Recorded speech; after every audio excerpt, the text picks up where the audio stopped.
Paper case पर CM Pushkar Dhami का बड़ा बयान। छात्र हित में किसी भी जांच के लिए सरकार तैयार।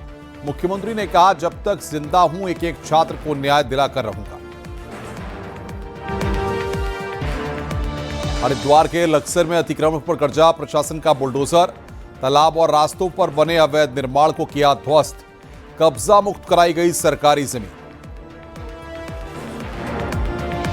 कुमाऊं विश्वविद्यालय में सोमवार को छात्र महासंघ की वोटिंग। यूनिवर्सिटी के हॉल में सुबह 11 बजे से होगा मतदान। सुरक्षा के पुख्ता इंतजाम।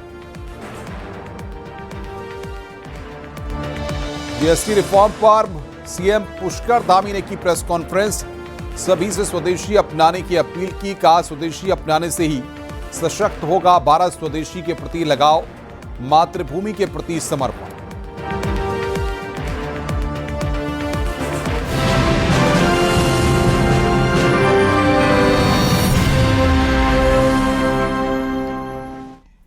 नमस्कार, अपना उत्तराखंड के इस वक्त के बुलेटिन के साथ हाजिर हूं मैं अनुपम। प्रदेश की हर छोटी बड़ी खबरों को लेकर कुमाऊं विश्वविद्यालय में कल यानी सोमवार को छात्र महासंघ का चुनाव होना है, जिसके लिए अखिल भारतीय विद्यार्थी परिषद और एनएसयूआई की साख दांव पर लगी है। कुमाऊं विश्वविद्यालय के भवन में सुबह 11 बजे से चुनाव शुरू होगा, जिसके लिए सभी महाविद्यालयों के यूआर यानी विश्वविद्यालय प्रतिनिधि वोट करेंगे। आपको बता दें कि 27 सितंबर को हुए छात्र संघ चुनावों के दौरान विश्वविद्यालय प्रतिनिधियों का जो चुनाव हुआ, वो अब छात्र महासंघ के लिए अपना वोट करेंगे। वहीं विश्वविद्यालय ने छात्र महासंघ चुनाव को लेकर तैयारी पूरी कर ली है। सभी इसके अलावा जो जो आवश्यकताएं हैं, जो प्रमाण पत्र इन विश्वविद्यालय प्रतिनिधियों को लाने हैं, जिसके आधार पर वो महासंघ के चुनाव में प्रतिभा कर पाएंगे, ये ऑलरेडी हम सभी महाविद्यालयों को प्रेषित कर चुके हैं और इवन विद्यार्थियों को भी जो वहाँ विश्वविद्यालय प्रतिनिधि के प्रत्याशी हैं उनको भी प्रेषित कर चुके हैं। और हमें उम्मीद है कि हम 29 तारीख को महासंघ का चुनाव भी बहुत ही शांतिपूर्ण माहौल में संपन्न करा पाएंगे। यूके SSC पेपर केस में सीएम धामी ने कहा है कि सरकार की मंशा एकदम साफ है और नकल में शामिल एक भी व्यक्ति नहीं बचेगा। सीएम ने यह भी कहा कि सरकार को किसी भी जांच से कोई परहेज नहीं है और सरकार छात्र हित में सीबीआई जांच कराने को भी तैयार है। मुख्यमंत्री ने कहा, जब तक जिंदा हूं एक एक छात्र को न्याय दिलाकर रहूंगा। यूके SSC मामले को लेकर मुख्यमंत्री पुष्कर सिंह धामी ने साफ कर दिया है कि सरकार किसी भी तरह की जांच कराने के लिए तैयार है, बशर्ते जो एसआईटी की जांच सरकार ने बिठाई है उसका भी संज्ञान लिया जाए। सर, अभी भी छात्र सड़कों पर हैं, क्या कुछ कहना? देखिए, हमारी मंशा बिल्कुल साफ है। हम छात्रों के हित में हमने सभी निर्णय पहले भी लिए हैं और आगे भी सभी निर्णय लेंगे। हम किसी भी कीमत पर छात्रों के हितों के साथ कोई समझौता नहीं करने वाले हैं। जो भी नकल माफिया हैं, जिन्होंने भी इस परीक्षा पर डेंट करने का प्रयास किया, उसकी भी जांच करेंगे और छात्रों को अहित न हो, छात्रों के मन में किसी प्रकार का अविश्वास उनको रखने की आवश्यकता नहीं है। हमने पहले भी उनके हितों के लिए ही काम किया है, लगातार भर्तियां की हैं, 25,000 भर्तियां इसका प्रत्यक्ष प्रमाण है और आगे भी हमारी स्पष्ट मंशा है। हम सभी भर्तियों को खुला रखना चाहते हैं और कहीं से भी, क्योंकि जांच चल रही है, जांच में अगर कोई अनियमितता पाई जाती है, जिस जांच की भी आवश्यकता होगी, हम जांच करेंगे। सर, आज आपका कड़ा अंदाज भी देखने को मिला। आपने कहा कि जब तक जिंदा हूं तब तक किसी का हित नहीं होने दिया। निश्चित रूप से मैंने देखिए नकल का कानून लाया हूँ। मैं छात्रों के बीच में, युवाओं के बीच में, नौजवानों के बीच में लंबे समय तक मैंने काम किया है और मैं भी एक सामान्य परिस्थिति में पैदा होकर मुझे ये सब अनुभव मिले। मैंने देखा है जीवन में कितनी चुनौतियाँ होती हैं। इसलिए नौजवानों के लिए, छात्रों के लिए, गरीब माता पिता के बेटे बेटियों के लिए अगर कहीं पर भी कोई भी गड़बड़ करने का प्रयास किया जाएगा, कोई भी उनकी योग्यता, प्रतिभा, क्षमता के साथ कोई अन्याय करने का प्रयास होगा, तो मैंने कहा है कि मेरे जीते जी कभी जो है मैं ये नहीं होने दूँगा। सर, आपने कहा कि प्रोपेगेंडा इसको सेट किया जा रहा है। देखिए, अभी आप सबके बीच में ही प्रश्न आए हैं कि आखिर कुछ ही लोगों को ये प्रश्न पत्र क्यों मिलते हैं।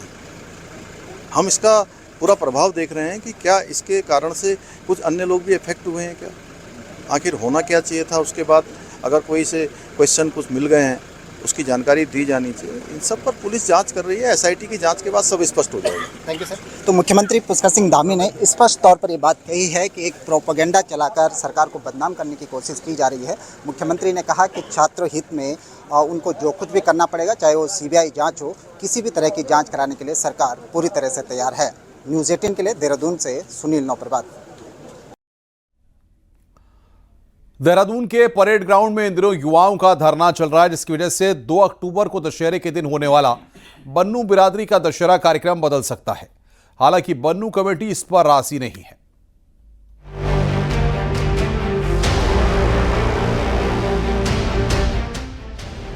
हर साल दशहरे पर होने वाला बन्नू कमेटी का दशहरा कार्यक्रम सुर्खियों में रहता है। महीने भर से चल रहे कार्यक्रम की तैयारियों में बाहरी राज्यों के कलाकार आकर रावण के पुतलों से लेकर लंका बनाने की तैयारी करते हैं। इस बार भी परेड ग्राउंड में दशहरा कार्यक्रम की तैयारियां जोरों पर हैं, लेकिन पिछले कुछ दिनों से UK SSC पेपर केस के चलते परेड ग्राउंड के आसपास युवाओं का जमावड़ा लगा है। सड़कों पर बैठे इन युवाओं के चलते कार्यक्रम स्थल के आसपास होने वाले कार्यक्रम को लेकर संकट न आ जाए, इसलिए प्रशासन परेड ग्राउंड से रावण के पुतलों को शिफ्ट करने पर मंथन कर रहा है। हालांकि इसमें दिक्कत यह है कि 100 फीट से भी ज्यादा लंबे इन पुतलों को अचानक से कहां ले जाया जाए। रावण तो आप देख ही रहे हैं, उनकी लेंथ देख रहे हैं, 121 फीट का रावण है ये तो जहाँ जैसे लेटे में बना है वहीं पर ही खड़ा होगा। ये ऐसे जरा सा भी हम इधर उधर हिलाएंगे तो ये टूट जाएगा ये। और जो इनका प्रोटेस्ट चल रहा है वो अपनी जगह ठीक है, बाकी प्रशासन की जिम्मेदारी है, प्रशासन देखेगा कैसे इस चीज़ को मैनेज करते हैं। 4 दिन बाद दशहरा है तो इतने कम समय में शिफ्ट करने में तकनीकी दिक्कतें भी बताई जा रही हैं। शिफ्टिंग के बारे में तो आप देख ही रहे हैं कि रावण की जो लंबाई है और जिस तरीके से वो बना है उसको यहाँ से उठाना जो है संभव है, वो यहीं पर ही खड़ा किया जाएगा। और शिफ्टिंग का मैं नहीं समझता कि कोई ऐसा प्रारूप अभी तक प्रशासन ने हमारे सामने नहीं रखा है, और अब कोई संभावनाएं उसकी हैं भी नहीं और संभव भी नहीं है अभी। अब रावण के पुतले शिफ्ट होंगे या कार्यक्रम में तब्दीली होगी, ये सोमवार तक साफ हो जाएगा। या फिर युवाओं का प्रोटेस्ट इसी तरह से चला तो चांसेस इसके भी प्रबल है कि कार्यक्रम स्थल पर VIP की मौजूदगी में बदलाव हो। न्यूज़ 18 के लिए देहरादून से भारती सकलानी उनियाल की रिपोर्ट।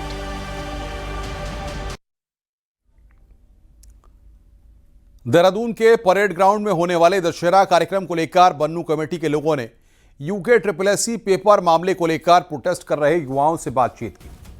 उन्होंने अपने प्रोटेस्ट को दशहरे के दिन कहीं और शिफ्ट करने की युवाओं से मांग की है। हालांकि युवाओं का साफ कहना है कि वो इस जगह से नहीं हिलने वाले, लेकिन दशहरे के कार्यक्रम में वो कोई व्यवधान नहीं करेंगे। बीच की रणनीति निकालने को लेकर दोपहर 12 बजे एक बार फिर से दोनों पक्षों के बीच में बातचीत होगी। एक हमारे इस भरोसे को और मजबूत करने आए हैं कि सरकार सुनेगी कि CBI मांग हो, और उसके साथ एक प्रमुख कार्यक्रम जो बन्नू रामलीला समिति बहुत वर्षों से, मुझे तो शायद मैं तो वर्ष भी उतने नहीं हुए जितने वर्षों से ये करवा रहे हैं कार्यक्रम। प्रोटेस्ट जो है आपका 2 दिन के लिए आप दूसरी जगह शिफ्ट कर सकते हैं, तो उन्होंने कहा आग्रह उन्होंने भी किया कि नहीं ऐसा हम नहीं कर सकते। और बाकी कल सवेरे 12 बजे का एक समय रखा है कि इस चीज़ को हम कैसे तरीके से हम सिस्टम से करें कि आपको भी कोई परेशानी ना हो, जो प्रोटेस्ट कर रहे हैं हम लोग, हमें भी कोई परेशानी ना हो। 2022 का चुनाव हाईटेक ऑफिस से लड़ने का सपना देखने वाली बीजेपी अब 2027 का चुनाव भी किराए के मकान से लड़ने जा रही है। बलबीर रोड स्थित बीजेपी हेडक्वार्टर को तोड़ा जाएगा और नए निर्माण के चलते फिलहाल किराए के ऑफिस से पार्टी का संचालन होगा।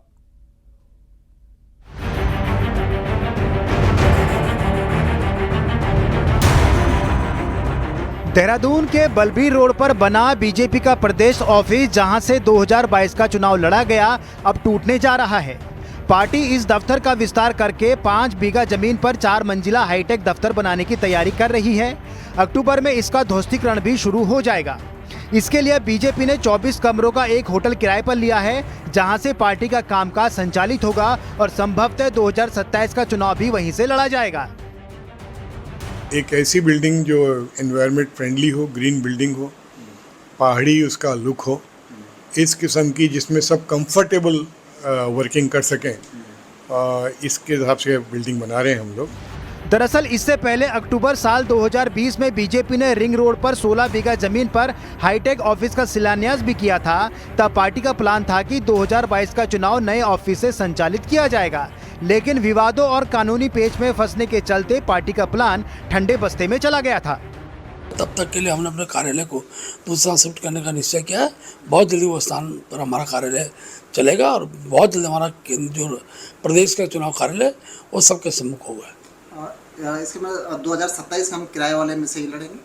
नहीं, देखिए, जो प्रयास रहेगा 2027 तक हमारा नया कार्यालय स्वरूप में आ जाए, लेकिन जहाँ भी हम कार्यालय रहेगा हम चुनाव उसी स्थान से लड़ेंगे।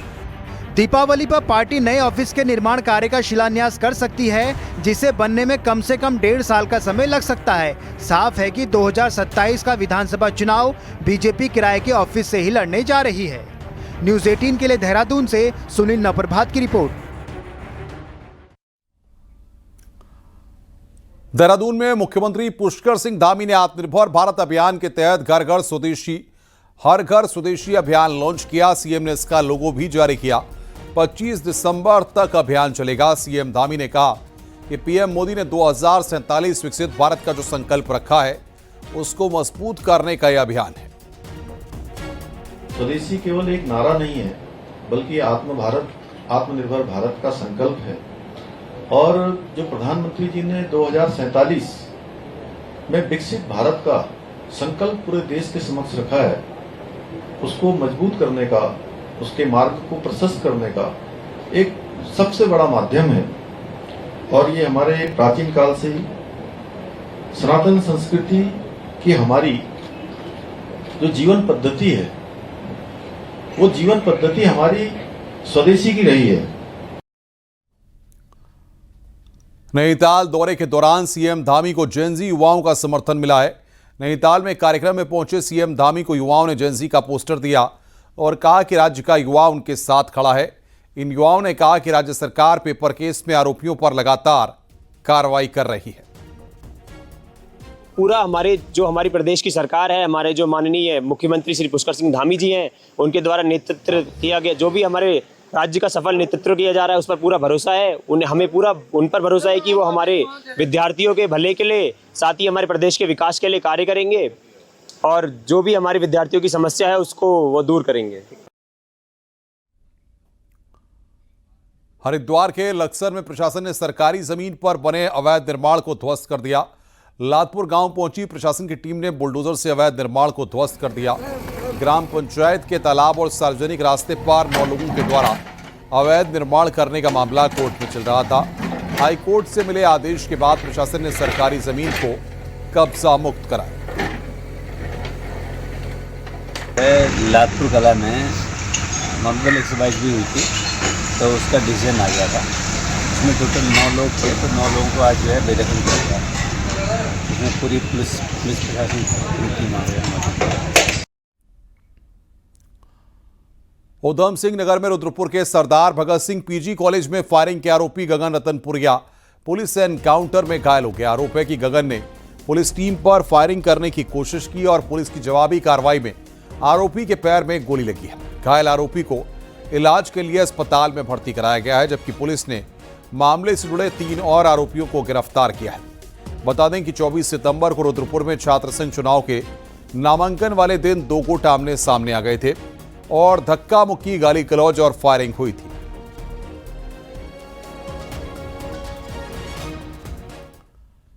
इन दिनों हल्द्वानी के गोल पार्क क्षेत्र का एक वीडियो सोशल मीडिया में जमकर वायरल हो रहा है। वीडियो में बिजली विभाग का एक अधिकारी और एक ठेकेदार पिस्टल दिखाते हुए एक बुजुर्ग को धमकाते हुए साफ दिखाई दे रहे हैं। बताया जा रहा है कि यह वीडियो कुछ समय पुराना है। हालांकि वायरल वीडियो की न्यूज़ 18 पुष्टि नहीं करता।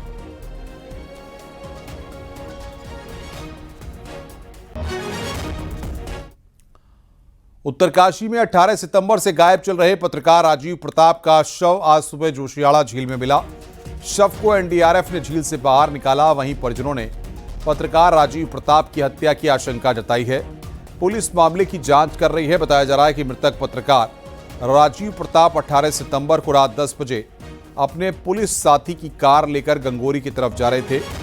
जो कार दूसरे दिन भगीरथी नदी में मिली थी और तब से पुलिस एसडीआरएफ एनडीआरएफ नदी किनारे सर्च ऑपरेशन चला रही है और आज सुबह जोशियाड़ा झील से शव बरामद हुआ।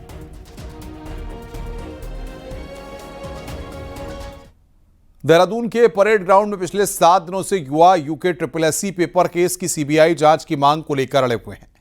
आंदोलन स्थल पर प्रदर्शन कर रहे युवाओं के लिए खाने पीने के साथ पूजा पाठ के भी पूरे इंतजाम किए गए हैं। ये रिपोर्ट देखिए।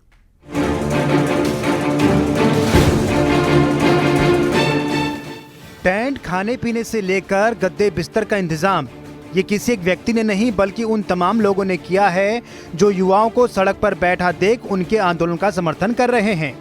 22 तारीख से शुरू हुआ आंदोलन अब और मुखर होता जा रहा है। सड़कों पर बैठे युवा भर्ती परीक्षा की सीबीआई जांच की मांग कर रहे हैं, तो उन्हें समर्थन के लिए पूर्व सैनिकों से लेकर राज्य आंदोलनकारी भी मैदान में हैं। कितने दिन तक ये धरना करोगे? तो इनका ये कहना था कि जब तक हमारी मांग पूरी नहीं होगी। तो मैंने फिर इनसे पूछा कि खाने वाने की व्यवस्था कैसी है, तो इन्होंने आज सुबह से तो हमने किसी ने खाना खाया नहीं, लेकिन देखते हैं या तो भूखे रहेंगे या फिर एक एक दो करके खाना खाएंगे। तो फिर मैंने अपने कुछ लोगों से बात की, तो फिर ये टेंट की व्यवस्था और फिर खाने की व्यवस्था, मैं अपने घर से 2 सिलेंडर लाया, ये मेरे पास अपनी भट्टी है और कुछ पतीले मेरे पास है, तो हमने ये व्यवस्था शुरू की। तो 2 दिन हमने चलाया, उसके बाद फिर लोगों का बहुत सहयोग मिल रहा है। रोजाना 70 किलो चावल से लेकर 20 किलो दाल यहां बनाई जा रही है। 3 समय के खाने के इंतजाम के अलावा पानी और फल की भी पूरी व्यवस्था की गई है। वहीं कई युवा ऐसे भी हैं जिनके नवरात्र के व्रत चल रहे हैं, वो रात दिन धरने स्थल पर बैठे हैं, तो उनके लिए व्रत का खाना बनाने का भी इंतजाम किया गया है। इसके साथ ही मां की जोत जलाने से लेकर आरती तक के इंतजाम यहाँ किए गए हैं। सुबह से लेकर शाम तक तपती धूप में हमारे परसों एसएसपी साहब आए थे, उनके आधे घंटे में पसीने छूट गए थे मैम। उन्होंने कहा भी कि काफ़ी गर्मी है, वजन पब्लिक किया है, इन बच्चों की मतलब माननी पड़ेगी, बात माननी पड़ेगी कि कितनी गर्मी में कैसे वो हिल रहे हैं मैम। सुबह से लेकर शाम तक मैम, रात के 10-11 बजे तक हम यहाँ पे रहते हैं, प्रोटेस्ट कर रहे हैं मैम। अभी तक हम शांतिपूर्ण तरीके से सरकार से बात मनवाने की कोशिश कर रहे हैं, लेकिन सरकार नहीं मानती है मैम, तो हम फिर उग्र आंदोलन पे आएंगे। आंदोलन की अलग धीरे धीरे बढ़ती जा रही है। ऐसे में प्रदेश के युवा पूरे इंतजाम के साथ आंदोलन में डटे हुए हैं। न्यूज़ 18 के लिए देहरादून से भारती सकलानी की रिपोर्ट।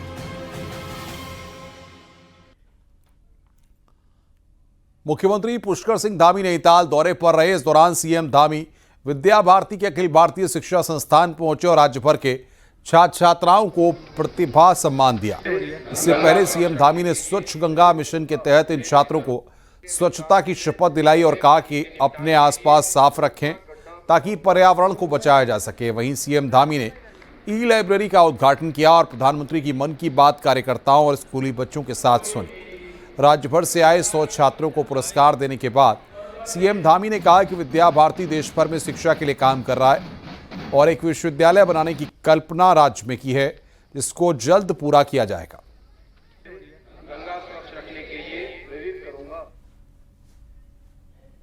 देशभक्ति हमारे बच्चों में लगातार रोपित करने का काम कर रहा है। लगातार उनके के जो बच्चों के अंदर शिक्षा, संस्कार, उनका आचार व्यवहार, इन सब में कैसे वो जीवन के आने वाले समय में आगे बढ़ें, वो सब विद्या भारती के जो हमारे विद्यालय हैं उनमें भली भांति उनको सिखाने का काम होता है, शिक्षा देने का काम होता है। और आज यहाँ पर जिन भैया बहनों को सम्मानित किया गया है, उनको पुरस्कृत किया गया है, निश्चित रूप से उनके आगे आने वाले जीवन के उन सभी का प्रोत्साहन करेगा, उनको प्रेरणा देगा।